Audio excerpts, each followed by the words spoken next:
Hey everyone, thanks for tuning in. It's time for the C3 stream.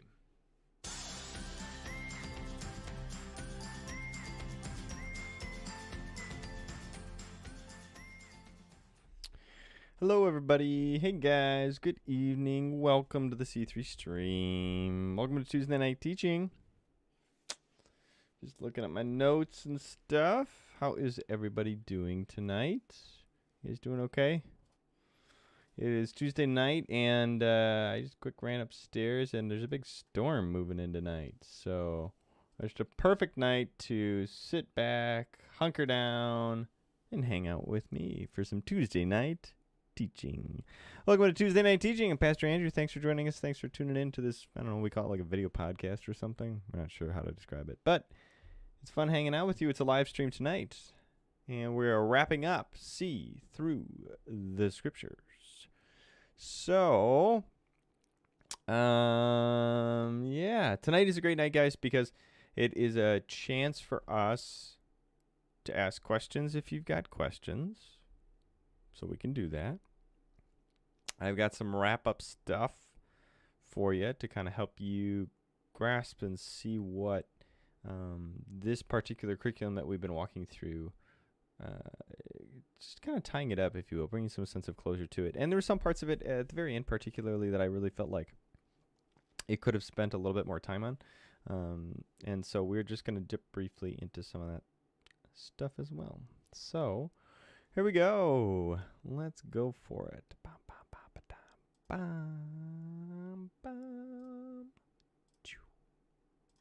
Nope, that's not what I wanted. That's what I wanted with that. There we go. Is that good? You guys can still see. Cool. Awesome. So, we have now kind of hit the last section for our See Through the Scriptures. And what the See Through the Scriptures is, this has been over the last number of weeks. For those of you who've been tuning in, joining in, we've been doing this curriculum. It's called See Through the Scriptures. Highly recommend, if you're interested in finding out more information, you can go to crossways.org. You can find about their mission, their vision, what they try to do. This curriculum, it's from them. It's developed from them. It's just good stuff, you know. We've been taking this particular. They've got a variety of curriculums, and in fact, if you enjoyed this curriculum, that is great news, because coming up in fall, we are going to do the more expansive version.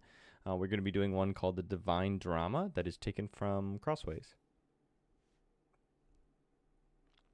Henry Wendt, he's the guy who developed the curriculum. So it's a great 30. This See Through the Scriptures has been a 30,000 foot level wherein, you know, in the last 7 weeks, 8 weeks or so, you and I we've traveled through the biblical narrative, and we've looked at some of the broad perspective of themes and history, and trying to take the Bible in a big picture. You know, when you open up the Bible and when you sit down with the Bible, it can be really intimidating. It can be really hard to kind of wrap your hands around and get a sense of what's what with the Bible. And so what we've tried to do these last couple of weeks, spending time together, is for you and me to spend time saying, okay, what are the predominant themes? What are the overarching threads that weave all the way through the Scriptures? And then what is some of the history? What is some of the context? Without getting into the nitty-gritty so much so that we can't dig ourselves out, but what are some of the broad perspective pieces that need to be part of the conversation? So we've been able to do that. Frankly, we spent our entire lives studying the Scriptures. So to cover as much as we have in 8 weeks really is, you know, it's just impressive that we can cover the entire Scriptures as best we can, as short as we can. So anyways, thanks for hanging out and tuning into these See Through the Scriptures. If you are interested in going back, if you missed an episode or something like that, no big deal. You can tune in and you can go back actually and watch them. They're automatically posted on Facebook and on YouTube. Hey, Greg's here. Hey, Greg. Thanks for tuning in, bud. I miss you, man. I miss you. Yeah, so, and that's why part of the reason we do this too is so that you and I can be in conversation, and you can feel connected and I can feel connected to you. So I love when you guys, if you have questions and thoughts and comments, I really always enjoy getting those and reading those and welcoming you into the conversation around the Bible, or around Jesus, around our faith practice, right? So anyways, Greg, glad you're here, man. So there you go. If you want to find out more about this, or if there's some stuff that you want to find out, you really like the curriculum itself, you can just find out more on Crossways. We'll do more of their curriculums coming up. We'll do more. The one in the fall that we'll do is called Divine Drama, and it's maybe 30 some weeks. It's like 30 some weeks, and so we'll take our time with it. We'll slow it down, and we will go into the Bible in further depth. We'll open the Bible up in a way that does look at context, history, word choice, language. We'll use graphics. One of the reasons that I like using this particular stuff is because it's just got really good graphics that make it a very good companion piece as you study the Bible. Using pictures can help grab at some of the frameworks that the Bible tries to suggest for us. Like, for example, the graphic that we have up there today. So this is kind of what I want to do today, is talk you through, as kind of a summary time, what we looked at over the last 8 weeks. Okay, so today's just about closure. I don't even know that we'll go the full hour. We'll have to just kind of see. It depends if you guys have questions or not. But if you guys have questions, as always, throw them out in the comments so we can get at them. But tonight is kind of the summary statement, and I want you to step back and look again at the entire broad picture of the Bible in one sweep. So if you've got a physical Bible nearby and you want to pull it out, go to the table of contents. That's basically what we are looking at in this graphic. Now, this graphic that I have up here, it's got really two parts. It says 3, but it's really 2. Sorry, forgive me, I'm yawning.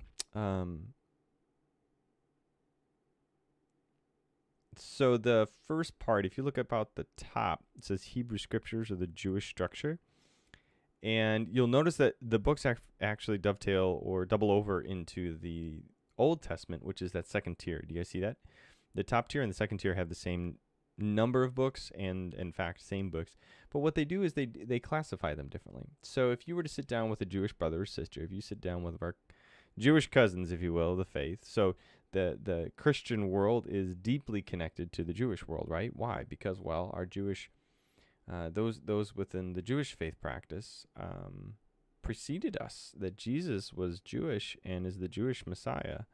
And so, in fact, the Hebrew Scriptures are what we call as Christians the Old Testament, right? So, but what's fascinating in that, maybe you already knew that, the Hebrew Scriptures are the Old Testament, what Christians call the Old Testament.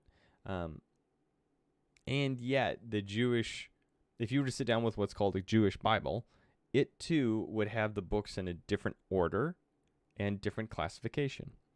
The big thing here, and the important thing to remember, is that when you use that term Bible, biblio, it's a Greek word. Biblio is a Greek word. It means library. So when we say the Christian Bible, you are literally saying a library of books, right? It's not just one book. I mean, it's smacked together and is bound as one book, but it's actually inside of it a large collection of books, and it is arranged not according to chronological. It's not according to author or writer. I guess author. This is debatable. I mean, God's the author, right? But you get what I'm. Bad joke. All right, it was a bad pastor joke. It was a nerd joke.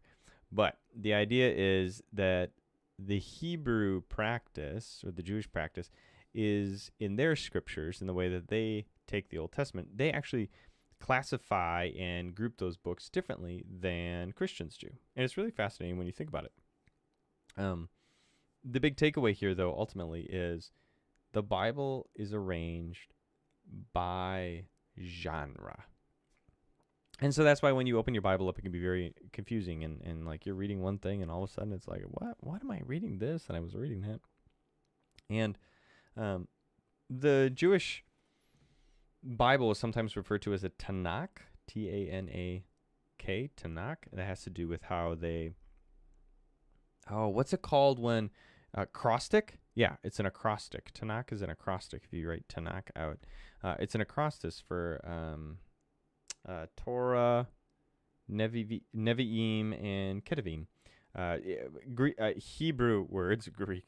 Hebrew words that basically, Torah means law, and the law are the first 5 books of the Bible.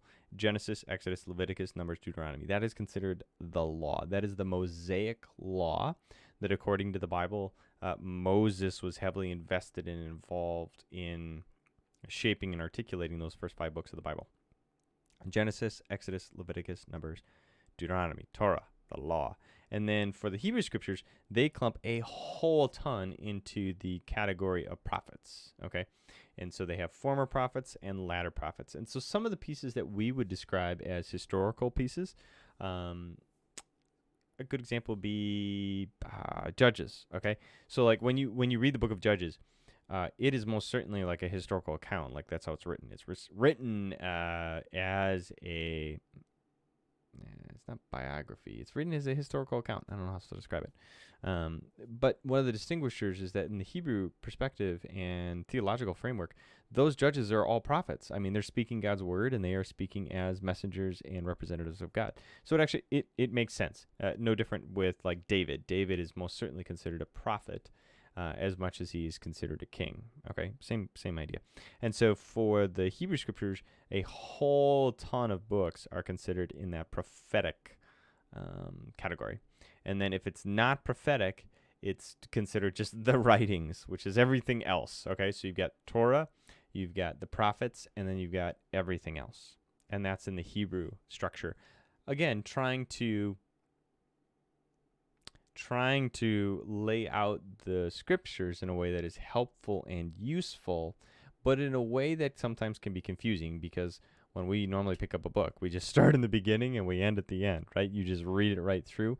That's actually really challenging with it when you look at the scriptures, because the scriptures, the Bible, is arranged by genre. It's a bunch of books. So that's why it can be so hard and so confusing for people. All right, let's talk a little bit about the Old Testament and how it differs from the Hebrew scriptures, because if you go down one step there to that middle section, they are in fact the same books. Okay, so it's the exact same books. The only asterisk in there is the Apocrypha, which we talked about a long time ago in another video, another time, another evening, another class. Okay. But these books, as Christian people, we categorize these genres. We label our genres different than if you pick up a Jewish Bible. So the broad perspective genres that we identify are these 4 within the Old Testament, okay? And the 4 categories parallel really well then with 4 categories in the New Testament. Not all the books fit perfectly in this, but again, they're broad-based genres. So our history covers from Genesis all the way up through Esther, okay? And some of those books overlap with each other. They happen concurrently, but the idea behind those historical books are that they are a historical record and accounting of what has taken place, okay? They will certainly have very different flavors to them. So if you've ever read Genesis, it reads nothing like Leviticus. Leviticus has all these laws. Genesis has these fantastical stories, these mystical supernatural encounters with God, right? And Leviticus is much more concerned with priestly practice, or Deuteronomy, for example. So we clump a whole ton of books in that historical, and really for us as Christians, it's kind of it's trying to better understand our Jewish roots. Okay, it's trying to understand the Jewish historical framework. What was the Jewish? Because we didn't grow up as Jewish. Most of us didn't grow up as Jewish. We grew up as Gentiles. We would be considered non-Jews in our history and lineage. And so we have to learn and grow and go through the work of understanding the history.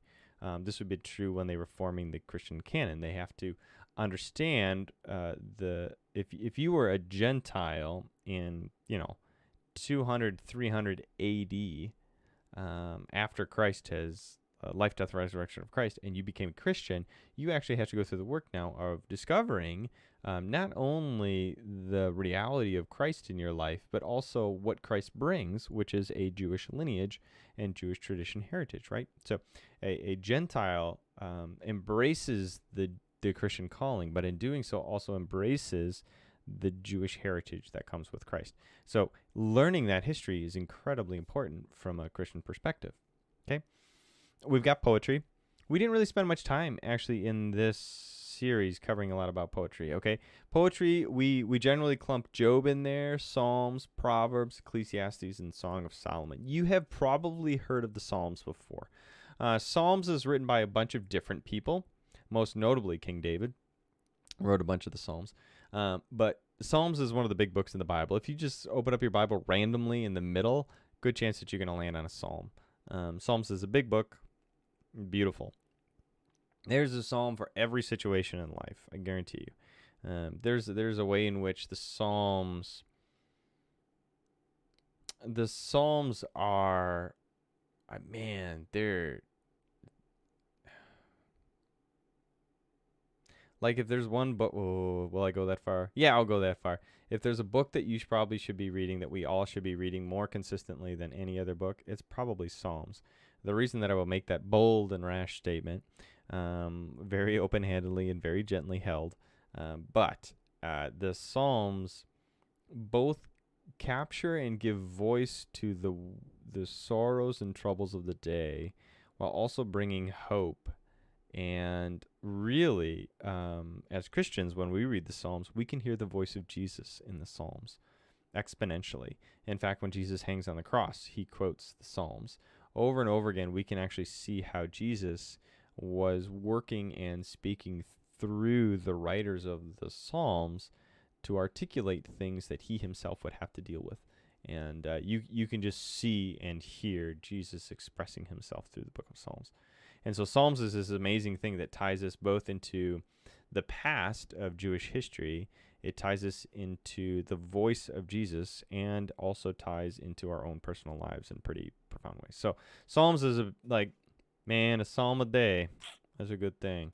Job, if you are familiar with Job, a lot of people have heard of Job before. We didn't really cover much of Job. We focused more on history than we did anything else in this course. But Job, oh man, in a nutshell, the thing I want to do tonight, guys, is talk through some of the stuff that we didn't get to in detail over the last 8 weeks. That's why I'm spending a little bit more time here, is because over the last 8 weeks, we didn't really spend time on the poetry genre.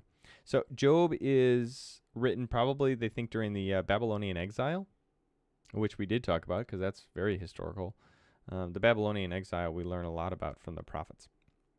But Job is written probably largely as a metaphor for the Jewish people during the Babylonian exile. Okay, please don't overwhelm me with comments of I thought Job was a real person and stuff. We don't know whether or not Job was a real person. It doesn't mean he wasn't. But largely speaking, the themes that you find present in Job and the theology that you find and the timeline and the grammar and language choices that you find in Job point us to the Babylonian exile, and probably a point where the Jewish people are looking around and feeling a lot like Job, like they have been absolutely demolished, destroyed as a Jewish people. And if you've ever read the book of Job, the guy gets absolutely destroyed. He gets demolished. He loses everything. And yet at the very end of it, God looks at him and says, I am still God. And so in many ways, we can see Job as that reality of the Jewish people wrestling with and coming to that same conclusion of, even though we have pains and hurt and suffering that we have to navigate in this world, God is still God. So Job is a really profound book and is considered poetry, actually, as a result. It's less history, more poetry. Okay, and that makes some people uncomfortable, but that's still the categorization that we give it. Proverbs. If you ever read Proverbs before, it is supposedly generates from the person of Solomon. Now, Solomon, we talked about from a historical perspective, is a pretty complex character. We talked about this a couple weeks ago. He starts off really good and then takes a dive, right? Solomon is a complex character really from the get-go. He's someone that God uses and God connects with. We even Pastor Bob preached on him not too long ago. In many ways, Solomon is someone that really has it together, and yet we see also the reality of his life fracturing very quickly and very deeply in pretty significant ways, okay? And so as part of that, he actually, we tradition has it that we credit Proverbs, Ecclesiastes, and the Song of Solomon all to that wise guy Solomon. Pretty fascinating. So Solomon supposedly wrote those other 3 books that we classify as the poetry. Proverbs, it's just kind of like quippy sayings if you've ever read Proverbs before. A lot of people there's 31 Proverbs, and so some people will say, read a proverb a day. Ecclesiastes is also another complex piece of work. Man, Ecclesiastes is Solomon trying to give voice and articulation to a purpose and meaning. It's like when Solomon hit a midlife crisis, he wrote Ecclesiastes. Read it and you'll know what I mean. And then you have Song of Solomon, or the Song of Songs. Sometimes the Song of Solomon is referred to as the Song of Songs. The Song of Songs is a interesting book. Song of Songs is an interesting and also a complex book. And some people read it and they're like, why? What is this doing in the Bible? Why am I reading about some woman's neck that looks like a palm tree, and they're talking about her coconuts, and the dude's a gazelle? What is this doing in the Bible? Okay, what is up with the Song of Solomon and the Song of Songs? So the Song of Songs is, get this, it's erotic Egyptian love poetry. So it's like rated R, okay? The whole Bible is, let's be honest, there's sex and violence all over the Bible. If you read this thing, it is trippy, man. And that's because people are broken and messy, and the Bible doesn't hide. Our own life is rated R, okay, because of how messy and broken we all are. So the Bible just gives articulation and voice to that.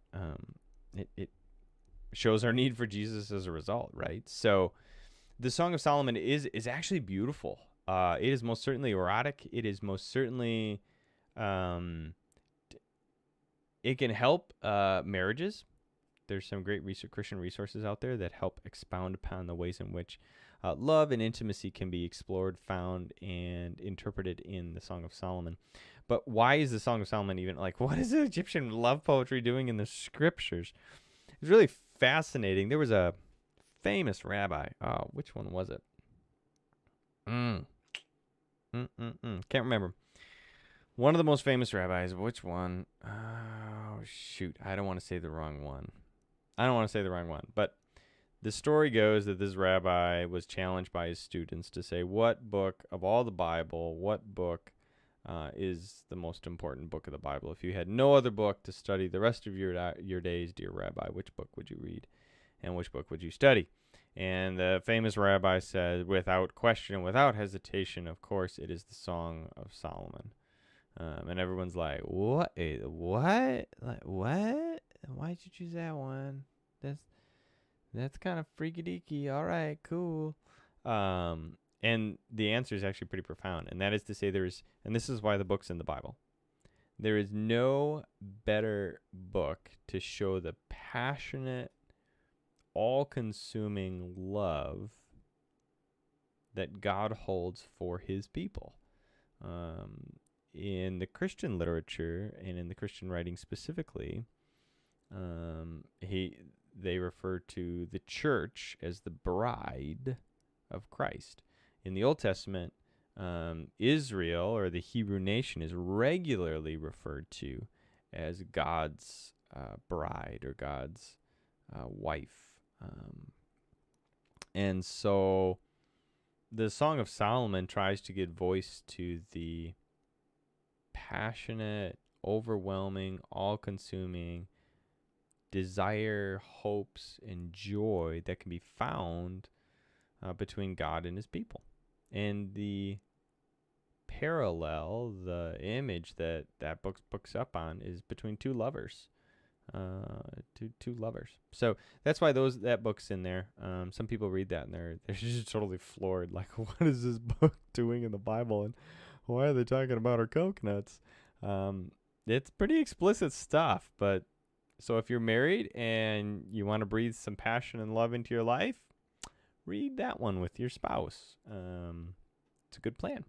So those are the poetic books, and again, the reason I want to dwell on those is because we didn't really talk about those in this series as a whole. Job, Babylonian exile, putting it in the timeline. Job, Babylonian exile, Psalms happen over a whole ton of a wide spectrum. Okay, really, really wide spectrum with multiple voices. Mostly during the period of the kingdoms. Mostly during the period of the kingdoms. Like King David again is responsible, so we can use him as a ballpark for before and after King David is where some of the Psalms were generated. And then the latter three books are attributed to Solomon, and even if Solomon didn't himself pen them, so to speak, they are at least connected to him. That's one of the things that you guys should know, that when people write in the Bible, it was very common for people to, and this is true across the board, and in the cultures of the ancient Middle East, was that you would actually, in ancient Europe, all over the ancient world, in order to lend credibility to your writings, you would attach your writings to another famous person saying that they had wrote it. Okay, that was just like common, that you would write something in someone else's name, kind of like a ghostwriter. Okay, so basically ghostwriting. That's what we call it today, ghostwriting. So when people are people who are in positions of influence in our culture may or may not have written everything, they might have, for example, a ghostwriter or even multiple ghostwriters who will put an articulation together and attribute it to that person. And sometimes if the person is living, they'll bless it and publish it under their own name.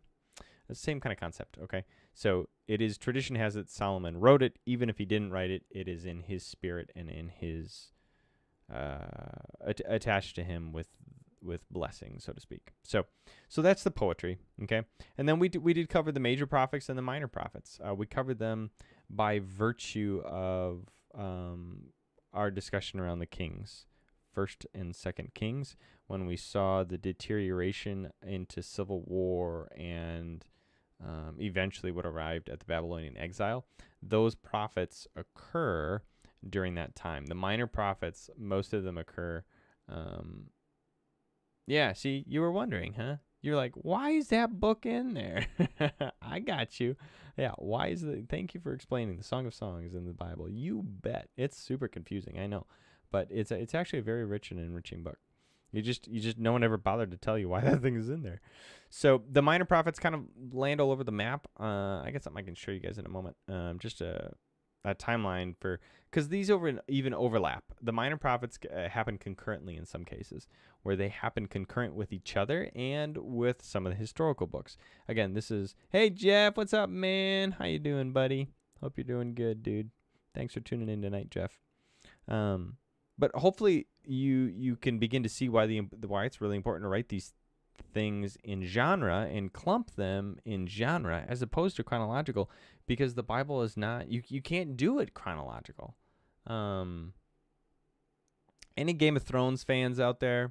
You all read Game of Thrones? No, you all watch the show. But if you read the books, you would know that he actually runs two of his books run concurrent. He separates them by geography, which is fascinating as a move as an author, okay?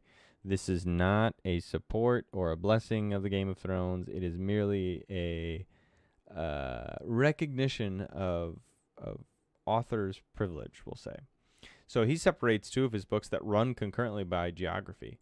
Well, the Bible is struggling with the same concept. There are things that are happening concurrently, but they don't fit together seamlessly. They're literally written by different authors. So how do you take, for example, the book of, Hosea, which is happening at the same time of First and Second Kings. First and Second Kings was again written in the very beginning. First and Second Samuel, First and Second Kings, First and Second Chronicles. They were all one big volume. All of those, respectively, were volumes. So it was just Samuel, Kings, Chronicles, and then eventually, just for management's sake, they split them into two, 1 and 2. But Hosea was running concurrently with Kings. It's running at the same time. How do you put, like, what do you do? Like, remember, they're writing on like scrolls and stuff and like animal skins. So it's not like you can even have like a link to Hosea here. You're reading along in Kings and then it just pops up with a link to Hosea, which you pop over to real fast. No. So there's always a lot of confusion on why the Bible is not chronologically ordered. And this is part of the reason why. It's because you have things in there like poetry, which you don't suspect. And then you have things in there that are happening concurrently. It is easier and more manageable with once you know what's going on, it's easier and more manageable to separate them by genre. Make sense? You guys jiving? You guys jiving with me? Maybe. Okay. So, all right, let's dip down into the New Testament. Oh, by the way, let's talk about Old Testament versus New Testament. Why they use the word testament. Well, okay. So why do they use that word testament? I've heard a bunch of different rationales. There's a bunch of different reasons why. Like, why do they call it Old Testament and then New Testament? So the Bible itself uses those terms. Thumbs up. Thank you. So, testament. There's a bunch of different ways we could describe it. The best way that I would describe it to you is, do you guys have like a will? You guys have wills? Did you do a will? I have a will. Okay. My wife and I have a will. We have a trust and a will, and we did the whole adulting responsible thing when we had kids, like everybody, right? All right, it's just true. But when we had kids, we sat down and we said, okay, jiving. I love it, Greg. Thanks. When we had kids, my wife and I have two beautiful daughters. We sat down and we said, okay, we wanted to do a responsible thing of putting some things in place for our kids, their well-being, and their protection on into the future. And so we sat down and we did the whole thing. We are fortunate enough to work with a financial planner because we believe in good money management. We worked with a lawyer because we wanted to make sure things were legal and upstanding and full of integrity. And so we laid out a plan, not only in relation to our finances, but just like what are we going to do in relation to health and well-being, end of life decisions. Where do the kids go if something happens to us? I still remember the person looked at us and said, what happens if the plane goes down and you're on it? Where do the kids go? And we were like, oh, okay, yep, let's have that conversation. And then we had to have the conversation of, okay, and by the way, now those people just got taken out by a bus. And it's like, oh, okay. So we went down in a plane. They got taken out by a bus. Then what happens? Yeah. Okay. All right. So let's have that conversation. So what does this have to do with all this? My wife and I have a last will and, drum roll, testament. Okay, we have a will and testament. It's like a testament is like a bearing of witness to saying, yes, this is the intent, this is the story, this is the heartbeat. A testament is a binding reality document. There's a bunch of ways to describe it, but basically it is a promise. A testament is a promise saying this is what we promise, intend, and hope. And so the Old Testament is the old promises of God that were pre-Jesus. It's what it's what God had promised, was doing, was active, willing, and desiring for his people prior to the person of Jesus arriving on the scene. Okay? And so once Jesus comes, it actually makes perfect sense when you think of last will and testament, because what does Jesus do? But he dies. He dies. And if you read in the New Testament, it's very, very strong on language related to inheritance, adoption, inheritance. All of our baptismal imagery at Christ Church, we attach to the idea of adoption because of the Bible. That's what the Bible does. It's very strong on adoption into the kingdom of God and receiving his inheritance, which you do receive because Jesus actually did die, and in dying you became the direct inheritor of Christ and what Christ owned and had been given by the Father. Look at this, we're doing some really good theology right now.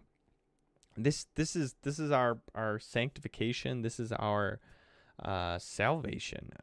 This is the sweet swap.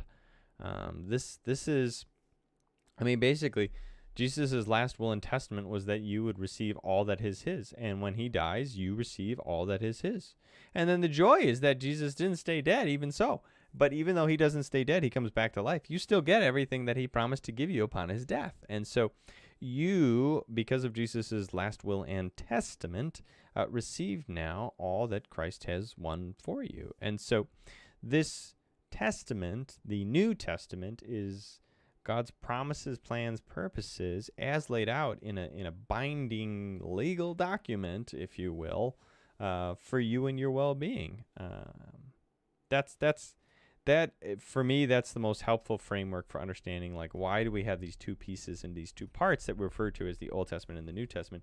It's because it's Jesus as the great kind of the split happens within the person of Jesus, because before Jesus, the promises of God move in anticipation of him, and then after Jesus, you have Jesus giving a whole new binding document, that is to say, his life. Okay, his blood. Before Jesus, it was the law. You had to follow this law, and then after Jesus, you have, his new will and testament, and therefore inheritance. Let me see. Can I zoom in? Yeah, I thought I did this. I should have done this a while ago. Okay, so there you go. So you got Old Testament, New Testament. We covered in the New Testament in the curriculum, we only covered the book of Mark, and we saw from the book of Mark how we built on a lot of the themes that we had gotten from the Old Testament, right? So if you wanted to go back, find more about the other Gospels, we did that as an earlier series. You guys remember that one? It was a good series. I like doing that one. Matthew, Mark, Luke, John. Those are the four Gospels. Acts, you see Acts there? Acts is trippy. It doesn't fall in cleanly with the, it's not a gospel. It's not a gospel, because the gospel specifically gospel translates as good news. It's Greek, and it means good news. And so the book of Acts is actually, its full title, here, I bet you guys didn't know this, full title of the book of Acts is the Acts of the Apostles. And the Acts of the Apostles is really part 2, or the sequel to the Gospel of Luke. Oh, goodness. The author of Luke wrote Luke and Acts as a part 1, part 2. Part 1, Jesus, part 2, the church. And so Acts technically falls under the genre of history, because it is so attached to the author's style and intent of the Gospel of Luke. That's why it's where it is. It's located. Its format is history. I mean, you read the book of Acts, and it's a historical account. Like, this is what happened. This is what happened. So Matthew, Mark, Luke, and John, and then Acts fall under that genre of history. But we technically don't consider Acts a gospel. Make sense? Little odd, little nuance there. But then you have Paul's letters, and in the book of Acts, we're going to look at this in just a minute. The book of Acts really does it centers on, it centers on the church. But a big part of the church getting going is the guy named Paul, right? And then you see Paul's writings. So there's Paul's writings. Woo! I wrote a lot. Prolific writer, Paul. I wrote a huge number. And those are all letters. Those are all epistles. It's kind of the old word. Do you guys remember that word? Anyone ever learn that word, epistle? I was an English guy as much as I was a religion guy. I was an English student, and so epistle is like an old-fashioned word for letter. That's all it is. So sometimes they're referred to as like the epistle to, or the epistle from. These are Paul's epistles, Paul's letters, and he wrote a bunch of them, and even those can be broken up into further categories. But for the sake of simplicity, most Bibles clump all of his letters together. They just squish all of Paul's writings together. And then since you've got your history, since you have Paul's, then it's kind of like everything else, okay? The general letters, if you will. And those happen Hebrews, James, 1st, 2nd Peter, 1st, 2nd, 3rd John, and then little old Jude. Then you got the little asterisk on there of Revelation, and that's just trippy. Revelation gets his own, good. Revelation gets his own category. And the reason Revelation gets its own category is because this particular category is so nuanced that it actually dips back into the Old Testament as well. So the category is referred to as apocalyptic. Apocalypse. Okay, you guys know that word, right? Yeah. So, but you probably don't know what the word means or where it came from, huh? How about this? So the word is Greek again, apocalypt, apocalypto, apocalypse. It's all Greek, okay? The root is Greek, and the Greek word literally means revealed. Kind of like if something is hiding under a cloth, like a blanket or something, and you peel the cloth back, it is revealed, and that's what the Greek word means.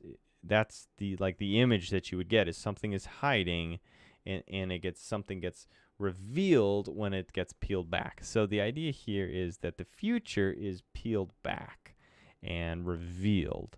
Right, you pull back the haze of our limited scope and view, and you get a glance at something hidden. It is revealed, and so that's where you get that's where you get Revelation. And the books, some of the other books of the Old Testament can dip and dance into that. The most notable one is Daniel. Daniel is considered apocalyptic. That is to say that Daniel talks about stuff. Ezekiel a little bit too. Daniel talks about stuff that's way off in the future, like, I'm trying to avoid it, but I just need to say it, end of the world stuff. Okay? I wish there was a better way to say it, but that's the cultural moniker for it. That's the cultural apocalyptic literature usually almost always is associated with the final day of judgment, if you will. I don't like using that terminology of the end of the world because it's not the end of the world. That's exactly the opposite of what it actually entails. It is not the end of the world. It is the world finally becoming what it always intended to be. It's not stopping. The idea of the end of the world to me kind of gives that, we even use that term post-apocalyptic, like the nuclear post-nuclear war or something like that. And that's not the suggestion that the Bible makes when it describes the genre of Revelation or apocalyptic literature. The Bible does not mean that. What the Bible means is something about the future being revealed related to the final consummation of heaven and earth. Man, I wish there was a better way for me to say that, but I just don't know how else to say it. So Revelation gets his own little category there. And Daniel, like I said, dips into that most notably as well. And even Ezekiel. But you're dealing with some pretty trippy books. You're dealing with some trippy books when you're talking about those books. Ezekiel, whoa. Daniel, you guys know Daniel in the Lion's Den, but what you don't know about the book of Daniel is some of the other stuff that's in there that you're reading. You're like, huh? What's he talking about? And that's pretty much Revelation as well. Like, what is this imagery? What is he? So it's actually beautiful. Revelation does use very extravagant imagery to help capture and convey a sense of what it is. It's like words fail, and so he tries to paint you a picture, knowing that the picture can't grasp it in its fullness either. So, anyways, it's good stuff. But people are always so anxious to talk about the end of the world, and is this the end of the world, and when is the end of the world happening, and all that sort of stuff. What the irony, of course, is that Jesus says, don't worry about that, because one, the world isn't quote unquote ending. It's actually, if anything, truly beginning. And secondarily, Jesus says that you don't need to concern yourself with that stuff. There's enough worries in the day. Don't worry about something off in the distant future. Only God knows the day and the time. Don't worry about it. Live in the moment as God's people here and now for the sake of your neighbor. Don't get caught up in that stuff. So, anyways, that means if you're reading a book on numerology and trying to find out what date is the final date, we got to have a conversation. Okay? All right. So because because of the wonderful things he does. In the See Through the Scriptures series, we basically covered the book of Mark, but we really didn't spend time exploring the rest of the New Testament canon. So I just really want to spend a little bit. We got just a few more minutes. We got about 10 or so more minutes. I just want to spend a little time with you guys talking a little bit more detail about Acts and Paul's letters and then the general letters as well. And then we'll be pretty much done with this series. I'll tell you what we're going to do at the very end. I'll tell you what's coming next, what we're going to pick up with next week. So it should be a lot of fun. I'm looking forward to it. You guys picked it, so I hope you guys like it. Acts of the Apostles. Here we go.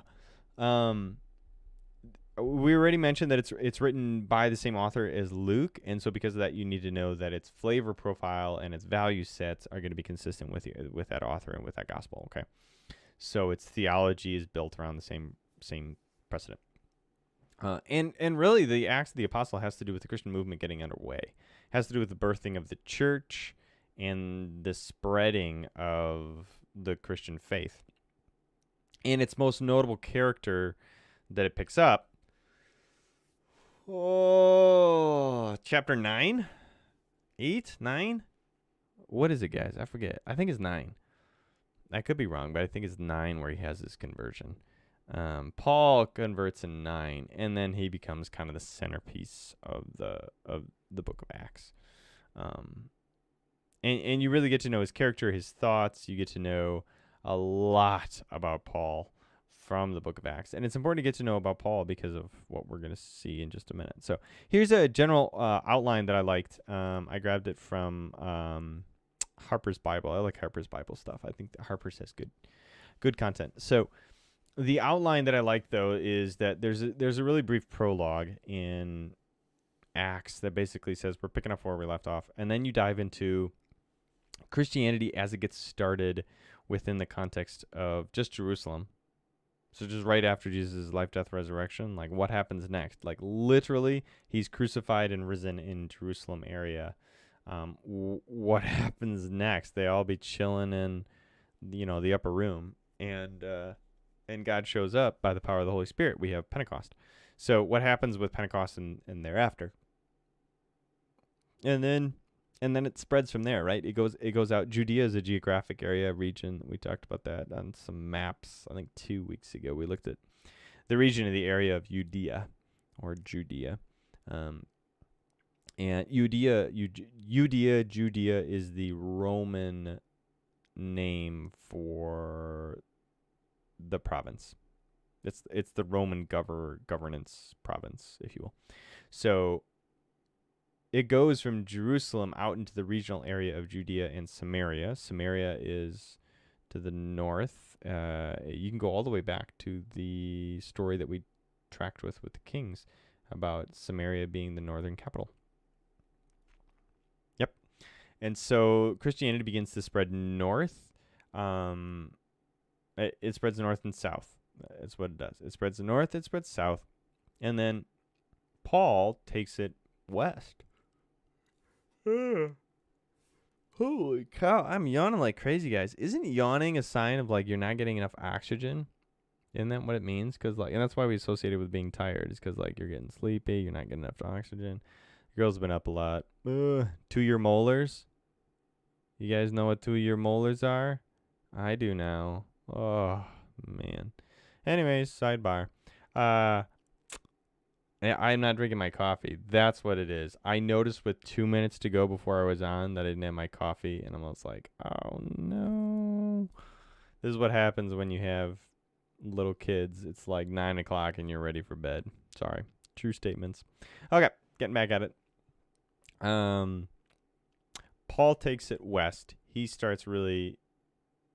largely attributed with taking it and exponentially increasing the size, scope, and sphere of the Christian movement. He plants churches like crazy.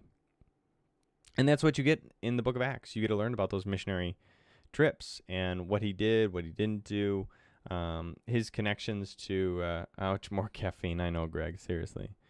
I need to get some coffee. Well, now it's too late. If I drink coffee now at like 9, I'd be up all night.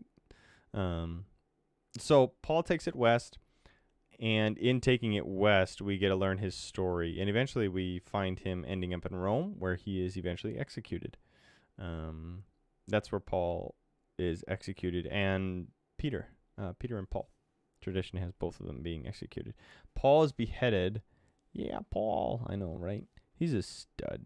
So, okay, that's what we're going to do next, guys. We're going to spend some time checking out Paul. Who made this suggestion last week? We're going to do a character study. And I forget. Susan, was it you? Or Katie?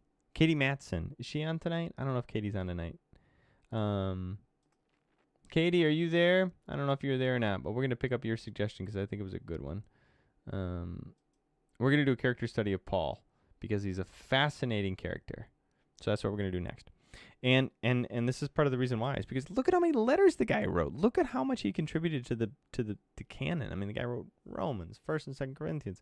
And one of the differences here is 1st and 2nd Corinthians is actually 2 different letters. In fact, we know that Paul wrote more letters to Christian churches than we have here. These are the only ones that we were able to capture in the canon and that are handed down. Like, we know that there's actually, I believe it's a 3rd Corinthians, because he refers to it in a different letter, funny enough. So, Paul is a prolific writer, writes to all of these churches, these Christian churches, and some of them he didn't even start. Like, he didn't even start the church in Rome. He didn't start that. But he's the one, I mean, Romans is like his Summa Theologica. It's like his sum of all of his theology that he's comprised. Oh, man. Oh. This might be God telling me to wrap it up. If I'm yawning, I hope you guys aren't yawning with boredom. I'm not putting you guys to sleep, am I? Oh, man, I'm sorry, guys. But basically, Paul writes a ton of stuff, and he is who we are going to study him next. We're going to take some time looking at Paul, looking at his missionary journeys, looking at some of the churches. We're going to break it down with some of the different churches. Some of Paul's letters are disputed, okay? So total transparency here. Again, I mentioned this before, how sometimes people can write as like ghostwriters, assuming somebody's name or something like that. It's possible that in some of these cases that was with Paul. But we also know that Paul dictated. There is one letter. Which one? I don't want to misspeak. Cut it out. I'm yawning. Yeah, okay. I didn't know yawning could happen across the interwebs, but you're yawning too? Oh, man. That's funny, Greg. So one of the letters, though, Paul writes, he actually writes something with his own hand, and because he literally, in the letter, says, I write this with my own hand. And then in some of the cases, we find the person that he's dictating to actually puts his own name in there. And it escapes me for the moment. But depending on what letter it is, he would have been dictating to one of his students or one of his proteges or just somebody who could write. And then he sends the letter accordingly. So some of these letters, though, are disputed, may or may not be his. Doesn't really matter. They're certainly written with Paul's theology. That there is no question. 1st and 2nd Timothy, as well as Titus, are considered pastoral epistles, and that's because Timothy and Titus are young pastors that Paul trains, takes them through seminary. The guys are little interns, and they follow after and travel with Paul, starting their church planners, and eventually he raises them up and turns them over to be pastors of some churches. So Philemon's kind of an oddball. We did a sermon series on Philemon. When was that? Do you guys remember? It was a January series, maybe 2 years ago. It was good, just like 2 weeker. It's such a small little letter. Small little letter. Romans is the big heavy theology. 1st and 2nd Corinthians is really good practical stuff for churches that are messy. The church in Corinth is super messy. I mean, all these churches are messy, but he gets after it. And what's great about Corinthians is the church in Corinth is for like new and young believers. The church in Corinth is for people who are trying to figure it out and really have a long way to go because their faith, they just don't have the same depth and background. They're converts. They are used to living and doing things in a certain way. And then all of a sudden this guy, Paul, shows up and this church begins. And then Paul leaves, and they're still trying to find their way. They're trying to interpret and understand how do we do this Christian thing, and he has to write to them, and do some disciplining and saying like, hey, that's not part of the ball game, guys. That ain't Christian. So, yeah, that's Paul. We're gonna look at a lot more Paul coming up. Okay, so if you're excited for that, that's good. If you're not excited for that, you will be, because you're gonna see how awesome it is. Here are the general letters: Hebrews, James, Peter's stuff, John's stuff, and little old Jude. James is the brother of Jesus. He's kind of a cool character to study. He's executed in Jerusalem. He's the head of the Jerusalem church when the Jerusalem church gets going. Hebrews, we don't know who the author is. Pretty interesting. Peter, we do believe to be, according to tradition, is actually Peter, like the disciple Peter. 1st, 2nd, 3rd John, probably is the same author as the Gospel of John. Has a lot of the same themes, but people debate that all the time. And then you have Revelation again. It's kind of that apocalyptic. So, okay, here's the last thing I want to show you guys before we end tonight. I thought it'd be helpful to show you guys this. I want to show you guys this. Oh, can you guys even see much of this? How do I zoom in? Like that. How'd you like that? Asking, you shall receive. Okay, so what I wanted to just show you guys is how not all scholars agree on when books were written. Here's an example of, so you see each of these boxes. Each of these various boxes are when some notable scholars try to ballpark the years that books were written. And so I wanted to show you, like, for example, let me put it up on the screen. So you see there's Zephaniah, and you see Jeremiah, and Nahum, and Habakkuk, and Ezekiel, and Obadiah. This shows how things are concurrent. That's why I wanted to show you guys this. This shows how some of these books overlap and are concurrent, and therefore become really hard to lay out in a practical, accessible way in the biblical canon, because they overlap. They overlap. So Amos and Hosea are written at the exact same time. And also to show you that not everybody agrees when certain things were written. So, like, take, for example, here, this guy in the top, this top scholar thinks that Joel was written very, very late. The next guy thinks that Joel was written very, very early. Okay? That's fascinating. And we should just take note of that. Hold this lightly. Don't overthink it. It's to show that books were written overlapping. It's to help make sense of why the Bible is not laid out chronologically, and to give credence to the fact that not all biblical scholars will agree. It's not clean-cut, black and white. There is movement and a lot of gray in our lives. And in the same way, there's a lot of gray in the Bible. Look at this guy. Whoa. Look at all that, how that overlaps. A lot of these overlap. So, the same is true with the New Testament. In so much as they're written pretty much more tighter in their timelines. The span of the timeline is just much shorter. But not everybody agrees again. General themes, yes. Like, take, for example, you can see here, pretty much everybody agrees that John was written late. John and his letters and Revelation, probably, a lot of people think this is all the same author. A lot of people think it's all the same author. But pretty much everybody agrees that it's late, you see. So here this guy's got it during these years. This guy has it during these years. Again, pretty much in the same ballpark. The big thing that I want to point out to you, though, in all of this is overlapping books help us make sense of why it's laid out like this. Why do we, when you open the Bible, is it laid out according to genre? So, okay. That's pretty much it, guys. This is it for the See Through the Scriptures. Today was just really a wrap-up. Hopefully it wasn't too boring for you. Wrap-up to talk about some of those gaps that the See Through the Scriptures didn't quite have time to touch on. and to help you understand a little bit around the broad biblical framework of why the Bible is laid out the way it is, and even why we covered the material that we covered. It makes hopefully a little bit more sense. We spent more time covering history, and we spent more time covering, for example, prophets, and then only one of the Gospels. Why? Well, because we wanted to take an overarching narrative look over the last number of weeks to help thread you through the Bible chronologically. That becomes really difficult, though, when in demands of you that you can't touch on every part of the Bible as a result. So when you think of the Bible, think genres, and think of genres being really helpful as you navigate the Bible. So next week, here's the dealio. Next week, everybody, we are going to be doing a study of Paul. What do you guys think? Does that sound fun? Do you guys want to do study Paul? Huh?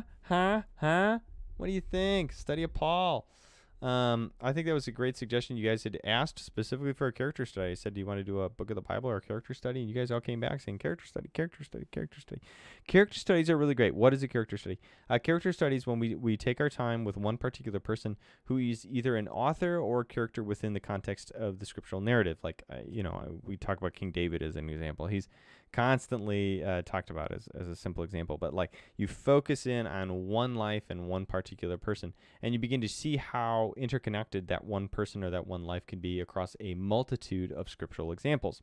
Paul is another good example because we can even see with Paul, he's talked about and we learn about him in the book of Acts, but then we also get all of these writings from him and that provide us tremendous insight into his character, his theology, and what's going on with him. So doing a character study is a really good idea to help us give sense for both biblical cohesion, and I think Paul is a great example. Again, kudos goes to Katie Matson for making the recommendation for Paul. I'm pretty sure it was Katie. Simply because he is so heavy within the context of the New Testament. So starting next week, we're going to take our time. We are taking our time. We're gonna spend our time with Paul. We're not gonna rush it. We're gonna take our time. I'm gonna try to show you some of his missionary journeys. We're gonna talk about some of the churches that he started. We're gonna talk about a little bit of overviews of some of the different pieces of his theology. And you could just talk about Paul for ages. We could talk about Paul for ever. But we'll talk about Paul for a number of weeks. We're going to slow down with Paul, really focusing on him and his character.